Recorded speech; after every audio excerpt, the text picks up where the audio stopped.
Hey everybody. Try to figure out how to get this thing to think. All right.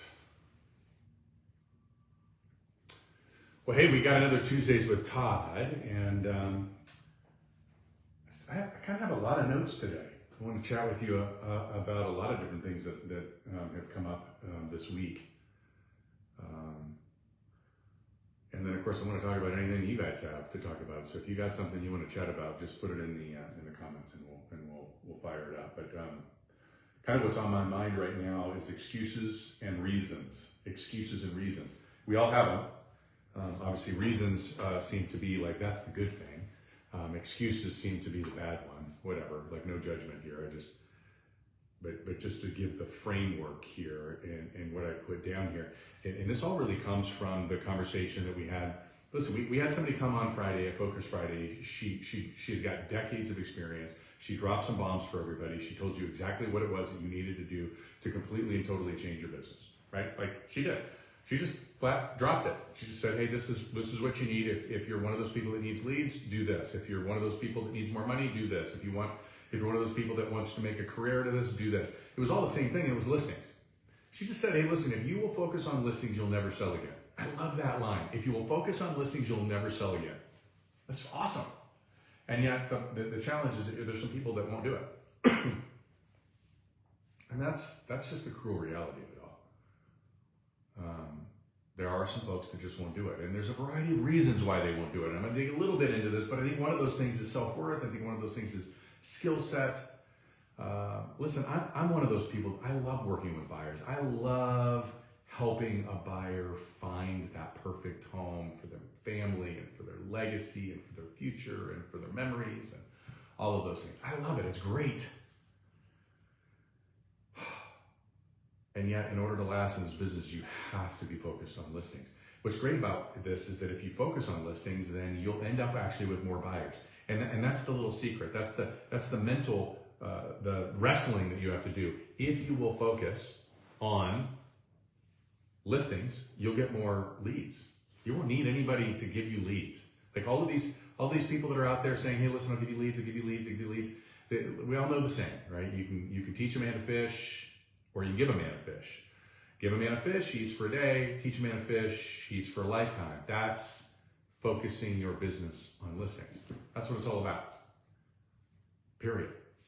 And so how do we do that? Well, there's some different things we got to do in order to make sure that we're focused on listings, but not the least of it is making sure that we understand where our skills are in developing our skills and understanding why people buy and why people list with you. So I wrote some things down. There's 4 reasons why people buy: time, money, gain or loss. Time, money, gain or loss. And if you will build everything around, all of your skill sets around answering the question of time, money, gain or loss, your business will be amazing. You will know exactly what to say, when to say, how to say it. You will create certainty in the minds and the hearts of every single person that you come across. And in real estate, it's really simple, right? When I decide I'm going to sell my house, I have a timeline associated with that. Well, when would you like to have it sold? Well, I'd like to have it sold in 90 days. Okay, so what that means is that we have to absolutely 100% get it under contract within the next 45 days. So we better launch this thing correctly, because 45 days is not a lot of time, right? I understand that 2 years ago, gone, but right now, that's not the way it is. And most properties, by the way, that get listed don't sell. I don't think most people know that. So being able to have the skill set around explaining that to somebody so that they know that, hey, when they're comparing you, a full service, top level, best of the best real estate agent compared to maybe a discount agent or firm, the average, well, you're not comparing apples to apples, it's apples and oranges. So time is very, very important to anybody who's trying to list or transact. The other one is money. Well, of course, money is very important, right? Hey, I want to get X number of dollars for my property, and if I don't get X number of dollars for my property, then I'm not going to be able to do the next phase of my business. Well, as we know, not all agents can get the right number of eyeballs, the right number of right eyeballs, and therefore get the offers necessary to drive up the price. Most agents, right, if we're looking at the averages, well, you can see the average right up here is 5 for the National Association of Realtors. Most agents don't do enough of these transactions, therefore they don't have the experience and negotiation prowess to be able to actually get somebody the right number. Well, if they don't get the right number, then they have a problem. And instead, what ends up happening is the sellers, in this case, end up thinking, well, gosh, I can find somebody to do it for 2% instead of 3, 4, 5%. And so I'm going to go with that. Well, we know that if we're going to go get surgery, like anybody, and I like asking this question, have you ever had surgery? Of course. Well, I did 27 transactions last year. The average real estate agent did 5 transactions. When you chose your surgeon, you probably wanted to go with a person that did 27, not 5, right? Like you would pay more for the surgeon that's done more, that's had the experience, that's got the track record, right? Well, same thing here, right? In real estate, you want to go with the person who actually has the experience because they can show you that they actually get more money for the property. And not all homes are priced at the same. I mean, there's a reason that a 4-bedroom with an acre lot is a different price than a 1-bedroom on a quarter acre, right? But we have these conversations. They're all built around these frameworks. Then there's loss. There's loss. Hey, listen, if you don't get this transaction done and you don't get it done with the right person, what happens? See, again, a lot of people think that just they list their property and it sells. Well, you and I both know that that's true. Our job is to make sure that we're communicating it with people. So, Mr. and Mrs. Seller, if you listed your property with a cheaper agent and 6 months from now you hadn't sold your home, or worse, you sold your home but for a significantly less amount of money, how would that impact you moving forward? Well, that's a bad thing. That's a loss, okay? And then 6 months from now, you'd have to actually hire a full service agent like myself that has demonstrated by doing 27 transactions compared to the 5, that I can get the job done. So would that have cost you more or less? Well, it would cost you more, of course, because there's a time cost of money, et cetera, et cetera. I've missed out on a bunch of things. Well, that's the loss, right? So we're creating that loss piece. And then, of course, there's gain. And the gain is making sure that people are focused on the very thing that they want to get out of this. Everybody decides they want to sell their property for a reason. Believe it or not, it's not the money. All right, 9 times out of 10, it's really about moving into the next phase of their life, and they become emotionally connected with that. That's the gain. Remember, we make our decisions here, we justify them here. Our heart decides, our brain justifies. Right? So understanding these frameworks will really help you when you have conversations with any client, whether they be buying or selling. But our focus is listings, because we know listings, listings, listings. If you just focus on the one thing, singularity focus on listings, you'll never sell again, because you won't need to sell again. You'll have more leads coming in than you know what to do with, and you just have to have your skills. All right, so I want to chat with you about this line. It says, you will never out-earn your self-worth. You will never out-earn your self-worth.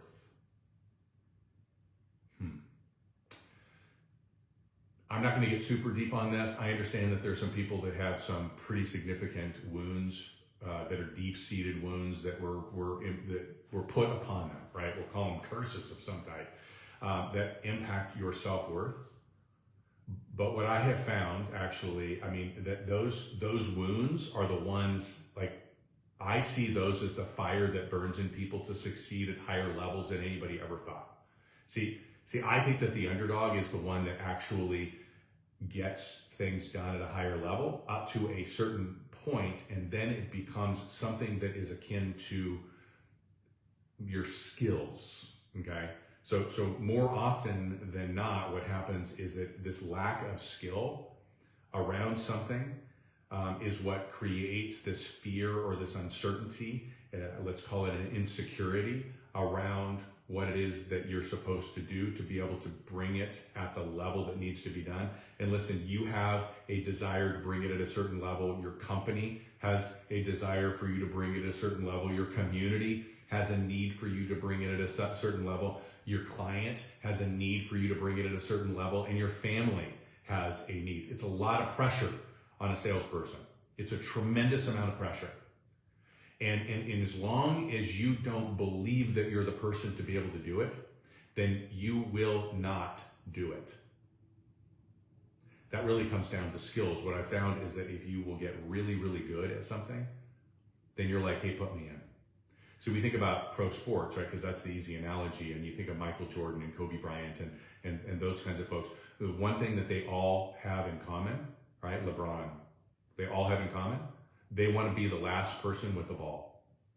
They want to be the one with the ball when it's game time, like when it's absolutely seconds to go, one shot left, win or lose. The reason they want that is because they have done so much practicing, that they have so much security in their ability, that they believe that the right person for the job. See, they perform to the level of their self-worth.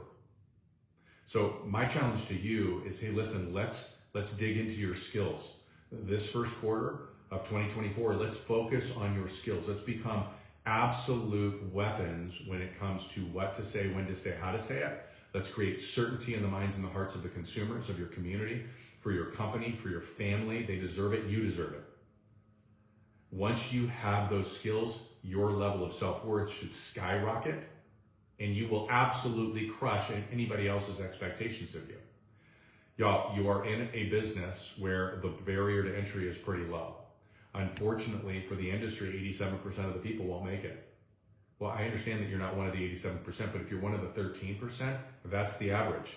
5 transactions. It's $43,000 of income. You didn't get into this business for that. Most of the agents in our organization, that's not what they do.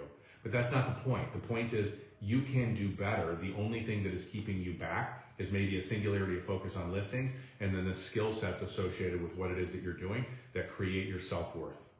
So let's focus on those things, right? I was listening to a guy, and I'll date myself here for a second, but I can remember back in the 90s being in my car and listening to cassette tapes of training. It was Zig Ziglar. Hopefully some of you all remember Zig Ziglar. And one of the things that he said, I think he said his mama told him or something, but he says, listen, if you're going to get in it, get in it. If you're going to get out. And what he meant by that is, this is not a business, nor is any other business for that matter, where you should be dabbling. You should be committed. There is, I think Tom Ferry says, you're either interested or committed. You should be committed. You're either all in or you're all out. You deserve more. Your family deserves more. Your community deserves more. Your customers deserve more. The company deserves it as well. Y'all, you're in this business. This is not a part-time business. And I don't mean this like, oh, you can't have a side hustle. That's not what I'm talking about. What I'm talking about is you treat it like a business. We've all had multiple jobs, okay? I've coached many people that have transitioned from one position, one industry, one career into another one. But this is not a part-time gig. This is a gig that requires your attention. It requires your focus. It requires your commitment, okay? So let's get all in on this for your sake and for our sake and for your community's sake and for your client's sake.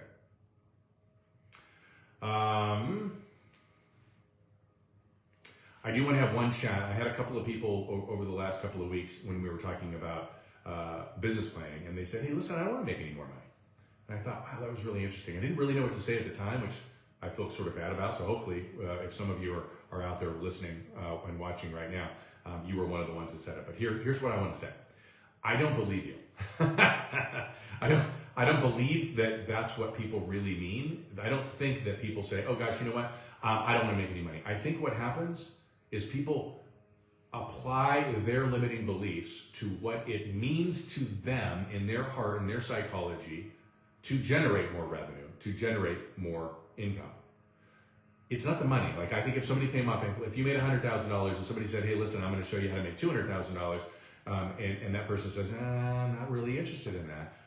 Conversely, if I just said, hey, listen, you made $100,000, I'm going to give you $100,000, you make $200,000, suddenly you're going to be like, okay, I'm in, let's go, right? So hence my point.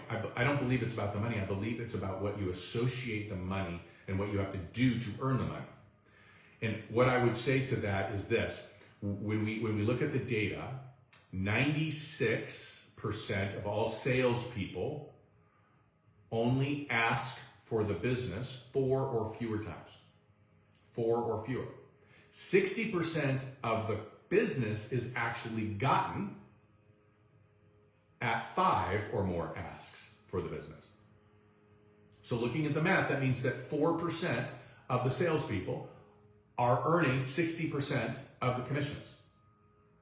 So I don't believe that we have a lack of leads. I believe we have a lack of skills.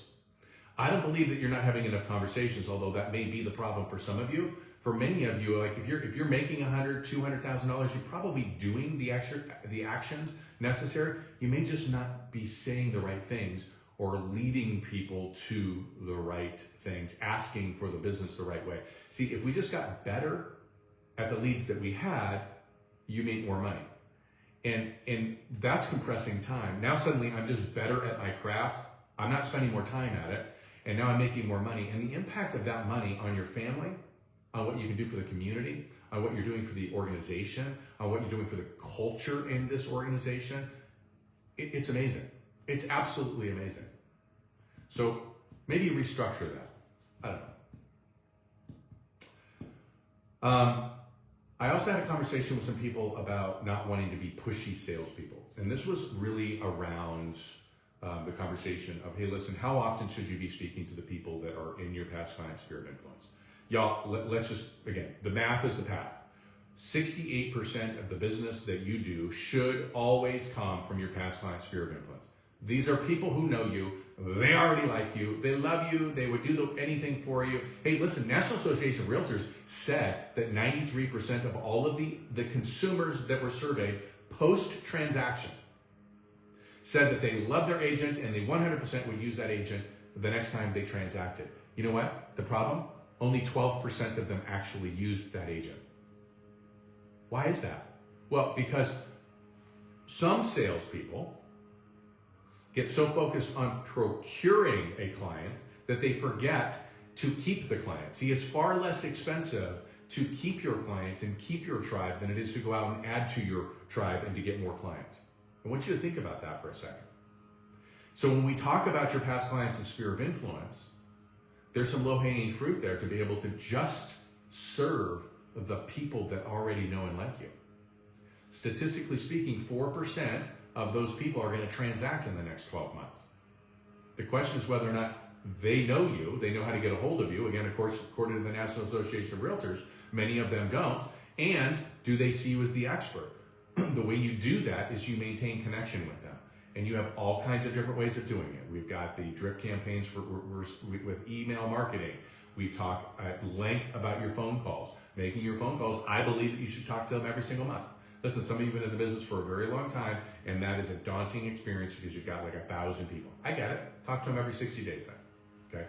But having a very intentional program so that you know during this month or during this 6-day period, these are the phone calls that I'm making and this is what I'm going to be saying. That creates exceptional confidence and security and self-worth so that when you are calling, you're having great conversations and creating knowledge, you as their knowledgeable broker, and certainty in the minds and the hearts of your community. Okay. What happens though is people get excited. They think that salespeople are this like shady and aggressive, and that's not what a salesperson, that's a bad salesperson, right? Have you ever heard the deal, you can't get a good deal from a bad guy? You can't do a good deal with a bad guy. You have to be a good guy, gal, right? You have to be a good human. Good humans do good things. What happens is people that only go in and all they care about is their commission, we call them commission breath, those are the people that give a bad name to the sales profession. At the end of the day, listen, we are all in sales. I don't care if you're working at the front desk, if you're working at a dentist's office or whatever, we are all in sales. 100%. So to say that sales profession is not a good industry, like that's just a lie. We all are selling. It doesn't matter how great. Let's put it this way. If you had a cure for cancer, unless you had a sales bone in your body to be able to convince somebody that they should buy your cure for cancer, nobody's going to know about your cure.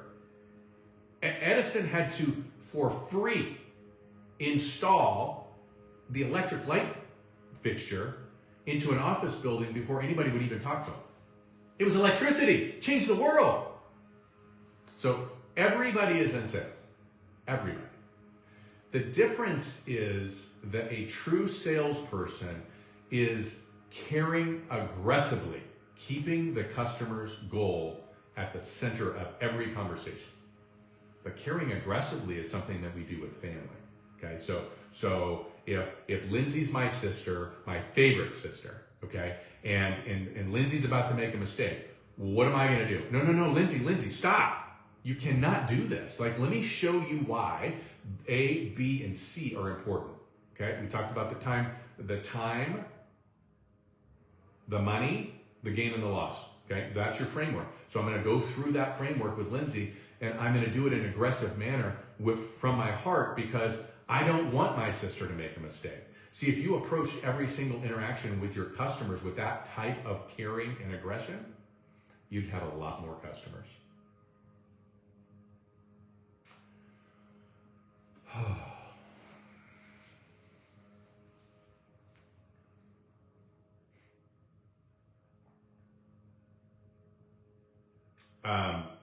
So it's Australian Open time. And as some of you know, I'm an ex-competitive tennis player.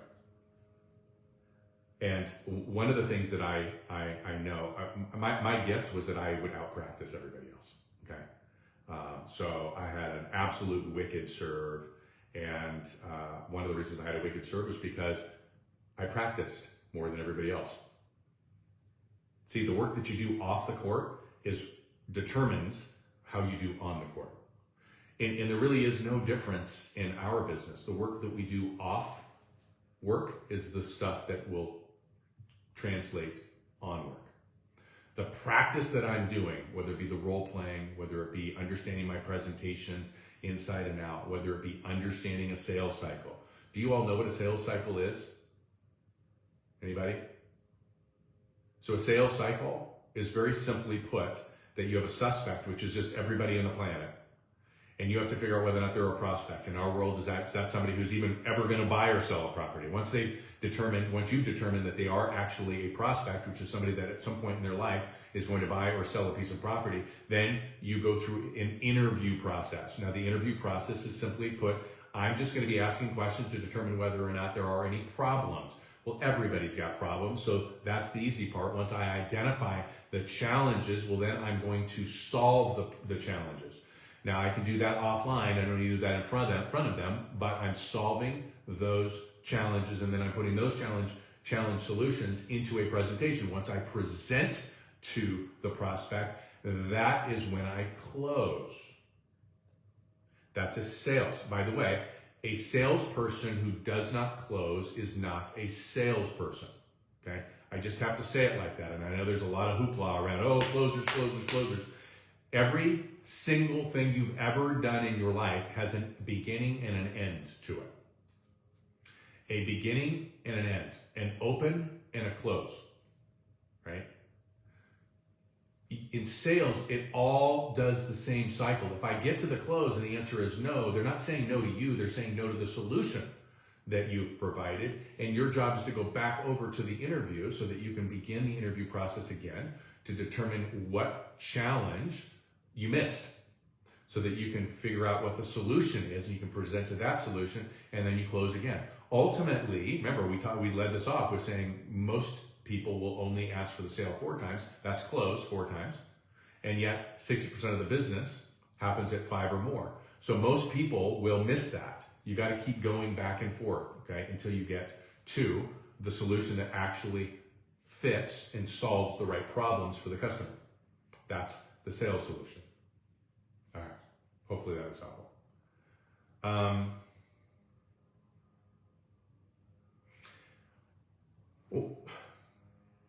The best salesperson is not always the top earner, and the top earner is not always the best salesperson. The best salesperson is the one that does the best they can with what they have, seeks out the best skills, and best serves the customer. That's the answer to why maybe you push back on wanting to make more money. It's really not about the money, okay? It's about what you do for a living. Are you providing the absolute best for your customer? If you're not providing the best for your customer, like, we can measure it by money, we can measure it by reviews, we can measure it by referrals, we can measure it by a magnitude of things. But ultimately, the best salesperson is the one that does the best with what they have, to get the right outcome for the customer. Period. End of story. All right, I've got one last thing for you.